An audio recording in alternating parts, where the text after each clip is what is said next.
कल जनरल रानी साहिबा का इजलास है पहला, और फरमाइश यही है कि ग़ुलाम जो फ़ौरन बजा लाए कि मुझे बोलने वाले सहाफ़ियों के कलेजे चाहिए, क्योंकि उनका दिल गुर्दा बड़ा होता है, खुल के बोलते हैं। मजहबी मुनाफरत पे इमरान रियाज को उठा लिया फिर एक दफ़ा कि जी मजहबी मुनाफरत फैला रहा है।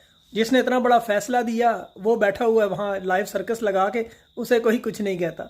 इतनी बड़ी ओपन जेल है पाकिस्तान, वैसे ही एक ही दफ़ा सबको गिरफ्तार करके डाल लें, ऊपर जंगले लगा लें। वैसे भी आपने भेड़ बकरियां तो समझा हुआ है, वोट छीन लें, किसी को उठा लें, किसी को रख लें।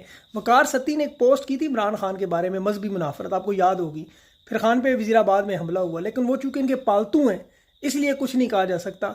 लेकिन ये इस मुल्क में जो सर्कस लाइव 24 घंटे चलाने वाला, और अब ये मज़हब के साथ छेड़छाड़, हालांकि उस पर यकीन करें कोई बोल नहीं रहा, बड़े एहतियात से बात कर रहे हैं कि यार कोई किसी के दिल ना दुख जाए, लेकिन ये लोगों के दिल दुखाने की बजाय लोगों के कलेजों के अंदर हाथ डाल रही हैं।